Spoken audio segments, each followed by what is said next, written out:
This week I learned, man, I really miss turn-based video games.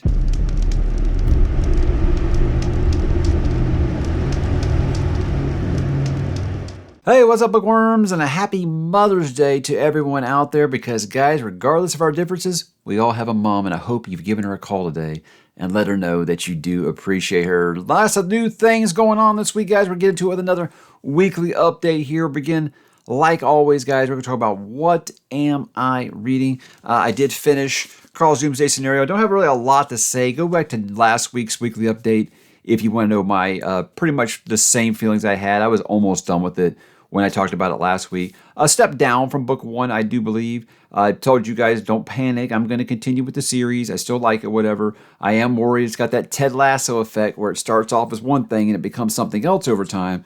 I am a little bit worried about that, but I've been assured that once I get past book 3, I'll get to exactly what it is that I am hoping for. And I laugh because I still think that every fantasy series I've ever read, people will tell me, well, once you get to like book whatever, blank, that's when it gets really good. Like, look, I love the first book. I liked this one.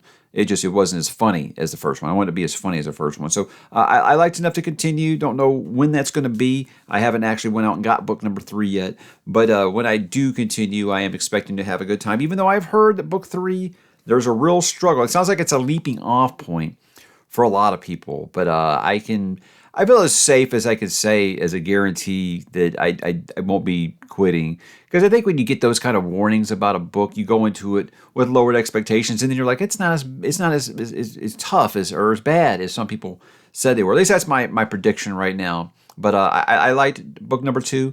I just didn't hit those heights of book number 1 for me. But hey, in the end, I'm usually a book number 1 guy. I like character introduction. I like when you're first meeting these people that you grow to become affectionate for. So book 1's always hit better, I think, for me. But in this case, it did some things that I was like, not really wild about. Didn't like them splitting up Carl and Donut for a while, a chunk of the book. Never really felt like the quests were exactly what I was looking for. So maybe it's just this floor. This floor of the dungeon wasn't really exciting for me. And hopefully with book number 3, which I can't even remember what it's called right now, hopefully that'll be the one that I think. Is that the cookbook or Devil's Anarchist Cookbook? I don't even know what I'm talking about. Anyhow, book number 3 will be happening hopefully sometime this summer. I did start and finish Unwind. Now, I kind of talked about this a little bit last week. Yes, it has a very sensitive social issue in it. It's something that, you don't have to go very far on the internet to see people fighting, threatening death threats to each other over what they're fighting about. So I won't get too much into that. What I will say is, this isn't anything that I feel like is going to reinvent the wheel, but I liked it. I liked it a lot. I liked it so much, I've already put book 2 on my schedule. I really like the setup here. It's one of those where you can say, hey, if you are in that era of when dystopian was really becoming popular, because this predates Hunger Games by a couple years, you can see that, hey, this was a formula that was still being worked out. So again, I won't feel like, if you've read a lot of dystopian novels, I think that you were YA dystopian novels, you won't feel like this is anything you haven't heard before, but you can see very much this might have been somewhat of a trendsetter for a lot of things. And Neal Shusterman, as much as I will carry on about how much the Arc of a Scythe let me down over time, I'm hoping this series doesn't go the same way, because this was very much in that Red Rising method of like, you're developing these characters, but it just feels like nonstop action the whole time. And I think that anytime you're dealing with being on the run, like these characters are, you're going to get that. But he does some really surprising stuff at the end. It really shocked me. And it's got me thinking, maybe he's not like other YA authors, and none of his characters are going to be safe, really. So I was really surprised with some of the twists and turns of this first book. And it breezes by, guys. It reads really quick, obviously, it being a YA novel, but it never really feels to me like YA in the point of like, oh, if you're older than, 12, you're not going to like it. Because here I am, 46 years old, guys. I really enjoyed it, and I will be continuing with it. And I'm very interested to see where he goes with it. Like I said, with that, the big thing about this is if you go on Goodreads, you'll see both sides. Oh, he's pro this, but he's anti this. I don't feel like he's either, guys. I feel like he's doing what a lot of authors should. He's presenting this issue and saying, this is how the world has gone. He's not telling you how to feel. He's not telling you what's right or wrong. He's kind of leaving it up to the reader, and I like that. I respect that. It takes a lot for an author to pull that off, and he's doing a great job with this. So if you're like me and you were concerned about those things, he's not grinding an axe here. He's not pro. He's not anti anything in this. He's just saying, this is what happened. This is the way that the world is now, and these are how our characters are living in it. I like that. I do appreciate that quite a bit. That leads me, guys, to what am I going to read? I started Song of Susanna. This is Dark Tower number 6. It's not a big secret that this is my least favorite book in the Dark Tower series. This is one of my least favorite Stephen King books ever. Just past the halfway point right now, and I will say it's not in danger of losing that title. It's not that it's bad, guys. It's just not the direction I hoped that the series would go. And I can't really talk about it too much because I still want people to read Dark Tower. So I can't really talk about book number 6 without really getting into detail about what makes it kind of not work for me. I think with a lot of readers is they love meta aspects in a lot of their stories. And I think I can handle some meta. But when there's like a line for meta and you're doing like a jumping, leaping handspring over that line like Stephen does in this book, it gets kind of tough for me. And that's why this is I said I feel like, well, is time going to be a healer with this? And I'm like, no, because I think the things that bothered me back then when I was reading it on release day are the same things that bother me now. So that hasn't really changed. So again, I think it's not really necessarily that it's a bad book. You know, it's more one of like, it's not the story direction that I was hoping and anticipating for the Dark Tower to go. And you would think it's been, 20 years. Maybe by now I would just let these things go, but it still really bothers me. It really, really does. I won't lie. I'm not to the point where I'm like losing sleep over it like I was back then, where I was so upset with how it was going. But it definitely has still the same problems that I didn't like before. I love seeing these characters again, obviously. That's my quartet. I love seeing those characters and seeing them together, seeing them try to hold that quartet together is always an interesting experience. But with me, like I said, I can handle a little bit of meta moments in my story, but not when it goes just quite that far. And that's just really what killed the last 2 books for me in a way where like I always get the tag of that I hate the ending. No, I actually like the ending quite a bit of the Dark Tower. It's choices that he makes in books 6 and 7 that really, really let me down. And I don't feel like that's going to change this go around. But I will be finishing that this week so I can get back onto my Into the Multiverse schedule, because after I do Dark Tower 7, I get to do my next tier list ranking that a lot of people have been begging for. And hopefully I can do that before the end of the year, I do hope. I think I'm going to be doing Dark Tower 7 sometime this summer. So I would say at the latest this fall, I'll be getting that other tier list video out. And then I'll be moving on to my next read in May, which is going to be Rivers of London. I know sometimes I do 2 books. Most of the time I do 2 books at one time. I'm trying not to do that with this one, because what I'll do is I'll finish everything I have for the month and just completely neglect Song of Susanna. So I'm going to finish Song of Susanna first, and I'm going to go ahead and start this. This was sent to me by Laura et al., who was very excited about me trying some new urban fantasy series, and I said this was one of them. Or actually, it's not one of them. It was one that she recommended. One that you guys recommended in the comments, and she recommended it to me as well, and she said obviously she was going to send it to me because it's one of her favorite series. And I'm anxious to give it a shot. I think Brian over at BellTube is going to be reading it with me at the same time. If you guys want to jump in, hey, you can do that, and we would love to have you. It'd be fun to have someone to talk to this about, because I don't think I've met a ton of people that have read this so far. So it seems like it has a little bit of a cult following. I think it's on like book 10 or 11 now at this point. And it's over a decade old, so I know it's got some fans going here. But I don't think very many of them have showed up to the channel yet, so maybe when we start reading it, some of them will. That's really all I got planned for reading for the next week. Let's talk about this week on the channel. Got a couple things out there. I did do my book haul for the month of April. Really, at this point, it's just going to go down in my memory as being catastrophic, because I had my coffee right here, and I noticed I was kicking the camera stand, so I leaned forward to fix it and knocked the coffee everywhere. Just missed my One Piece comics, guys. That would have been a really, really, really bad day. But yeah, I'm looking at the nice floor stain I have over here, and maybe that'll encourage me to get rid of the carpet upstairs. Hopefully, maybe that's something we could do here in the future. But book hauls, obviously, the point of those is to tell you guys thank you for the wonderful things that you do send to me, and I hope that gets across that I am very thankful for everything you guys do send to me, and get to show you guys some of these beautiful things, and hopefully, you can add some of them to your collection as well. I did a standard book review, and just knowing it's going to have awful viewing numbers. That's just the way the standard book reviews go. That's one of those where I kind of think back to when I reviewed Empire of Silence by Christopher Rocchio. Now, Christopher's a rock star now, but in 2020, very few people had heard of him. And when I reviewed that book, it was one of those where I was like, this book is incredible. Why aren't more people talking about this? So I was like, the whole point of making that video was just to get that snowball rolling. Hopefully people would start to figure it out over time and pass on word of mouth that the book was very, very good. And it has. And now it's huge. I don't think there's a booktuber out there who's not made a video about this book, about Empire of Silence, or starting that series. And I'm hoping that can be the same thing that happens here with the failures.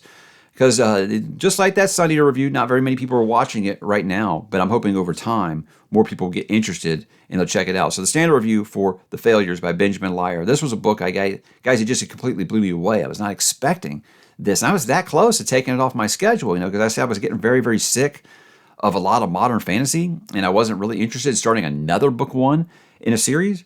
Glad I did, because it's really, really good. And it's one of those where I'm like, this book is really ambitious, incredible, unique, refreshing. Everything that I'm wanting modern fantasy to do, take some chances, and no one's talking about it. It's one of those where you look at Goodreads and it had 140 reviews. And I'm like, this is unbelievable. A book this incredible is not being talked about like at all. So I was hoping I can give it the Empire of Silence treatment, just get more people to give it a try, see if they like it as much as I do. Because I think he's a very talented author. To pull off what he pulled off as a debut author is just amazing. And so I always want more people to hopefully find it. And that's kind of what that video is for. Hopefully over time, I think that, you get your book hauls and your TBRs and series I'm going to start next year. And those videos do really, really great for the first, 48 hours. That's great. And that's what, as creators, we love to see that. And, we like to see those green arrows when we go into YouTube Studio. But with a lot of those standard book reviews, it's like, yeah, they might not do well, but sometimes over time, they do get legs and take off. Like that Empire of Silence video, I think it had like 2,000 views for the first 6 months, and then boom, out of nowhere, it got picked up and people started giving the book a try. So hopefully that's the same thing that can happen here with The Failures, and why I don't plan to ever quit doing standard book reviews. I just, as a creator, it is rough sometimes. We're like, I spent a lot of time on that. No one's watching it. It's normal. It's normal to feel that way. And I know a lot of people get all pissy when you talk about views and algorithms and things like that. But as creators, that's how we keep ourselves relevant on this platform. It's something that we have to do. You don't have to be a slave to the algorithm, but if you want to continue growing, you do have to pay attention to what your audience wants to watch. And even if it isn't reviews up front, again, they usually have better legs over time. And hopefully that will be the case, because I want more of you to try The Failures by Benjamin Lyer. It's not on my channel, but there was a big old group chat over on Brian's channel, BellTube, just his birthday chat. And Brian recently had a very big loss in his family. And so everyone really wanted to show him support. And I'm glad that I was invited to do that as well. Brian is salt of the earth, one of the best guys I've met on this platform. Really, really decent human being. And I hope you guys, if you haven't checked this channel out yet, I hope you will. Maybe I'll drop that the link to that discussion. And you can see how much Brian really just has brought a community together and really just brings out the good in everybody, I think. And you need a little positive energy. I think Brian is definitely the guy to give it to you. And I'm happy that he did invite me to that, because it was a fun conversation. We stayed there for like 2.5 hours. Even if it was all of them just making fun of me for suffering through Song of Susanna. It's okay. I can take my lumps.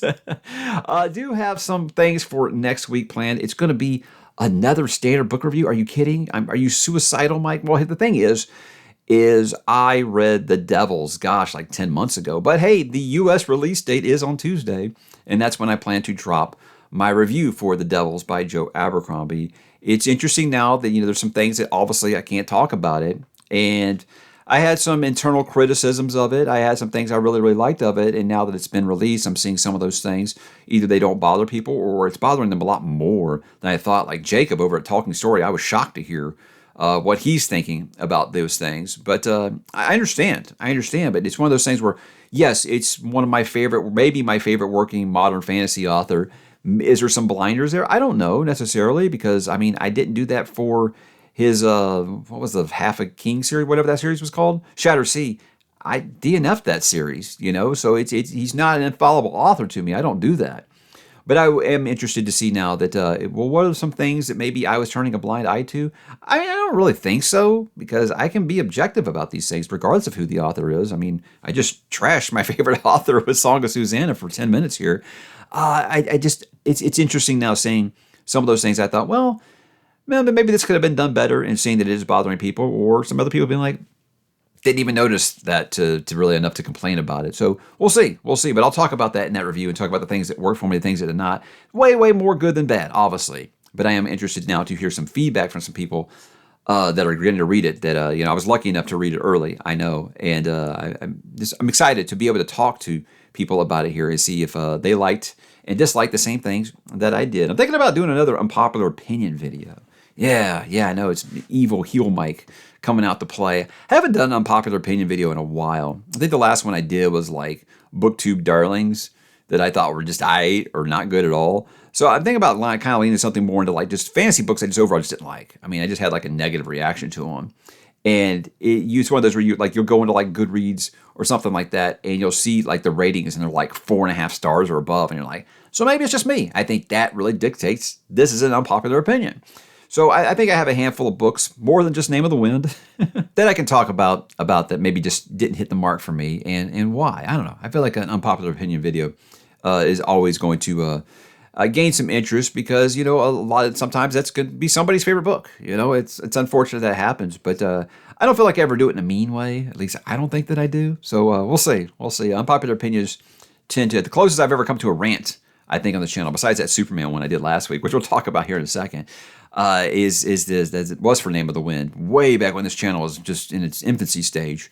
So we'll see. Never know. Sometimes the wheels can fly off and you're just not ready for it. That's about all I got for the books this week, guys. Got a couple of TV and movie talk things. Real fast, I just want to say I got a lot of negative feedback on my opinion of the Superman rumors last week. And what I will say about that is, first, not everything is political, guys. It had nothing to do with politics. I don't know where that suggestion came from. And attacking someone that I'm friends with. I don't know. I really don't understand that at all. For me, is like, look, I'm a huge DC Comics fan, huge. And I follow numerous creators and fan accounts for DC Comics. And they were all talking about this rumor. So I addressed it. In the end, guys, I have opinions on these things too. It never means that they're right. They're just an opinion. And we're like, that was quite a rant going off of a rumor. And I think it's because, look, it's not like Warner Brothers hasn't done this to us before. Like, they haven't completely disappointed us time and time again. So it's not like I had no ground to stand on there. But I just want to say that, look, I'm never going to hide my opinions on this channel.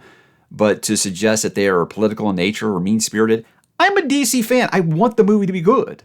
So that's why I talked about it last week. And so if I got a little ranty, it's going to happen sometimes because I'm tired of watching these properties that I love get mistreated. So even I have a boiling point on those things. But as for the rest of TV and movie talk, didn't really do much this week because I had quite an adventure. If you noticed, all I've been reading this week is Song of Suzanne. That's as far as I am. That's like really in a week. That's all you've really read. The reason is, guys, is I had a big meltdown with my home theater system. It's one of those downstairs. We had the home theater, the 7.1 surround sound, all that stuff.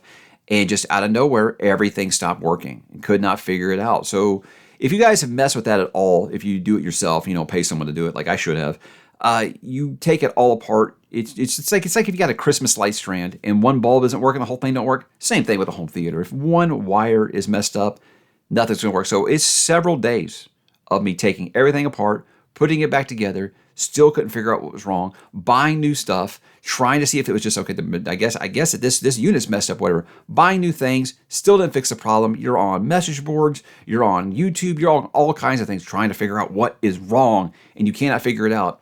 And in the end, you know what it was? It was a $4 HDMI cord. Could have saved me a lot of time and money if I just checked the main HDMI cord that connects everything to my audio video receiver. So yeah. You live and you learn, right, guys? So it's one of those, it's funny in hindsight. It wasn't funny while it was happening. But yeah, it was something I struggled with 4 or 5 nights working on because, everyone in the house uses the living room TV, be it for Xbox, be it for PlayStation, be it for Fire Stick, be it for movies, whatever. Everybody uses that TV downstairs. And yeah, had a lot of internal home pressure on getting that all fixed. And I am a perfectionist at heart with those things. I want to make sure everything's working right. I want to make sure everything looks good, make sure everything has a pleasing aesthetic, and it was very, very frustrating. But in the end, problem solved, and I'm glad that it is over. But that's why I didn't watch very much TV this week. However, while I was working the other day, I started watching this Netflix original series called The Eternaut. I hope I'm saying that right. Eternaut, Eternaut, which apparently means eternal astronaut. This is a foreign language show. Apparently, it's based off of a very old graphic novel from Argentina. And so the show is in Spanish. I am listening with the regular audio with the English subtitles, just like I did with Dark, because overdubs just bother me. They're crazy. I can't handle overdubs. This show is incredible, guys. I was completely blown away by this. Now, this show seems very much like it is influenced by the success of Fallout on Prime Video, Silo on Apple TV, and of course The Last of Us on HBO, where Netflix said, we got to get us something like that. Something that, the apocalyptic and kind of the aftermath and how we kind of go through it. This is a show where it's very much showing the end of times in real time. It's like as the event happens and you see everything just go to shit immediately. And I don't want to give away what the big thing is. You don't really exactly find out what's going on until the 4th episode of the show. And it is so tense, it keeps you on the edge of your seat wondering what in the world's going on. So it's very much show don't tell at the beginning, but it's one of those that it will start to give you some answers and you're like, wow.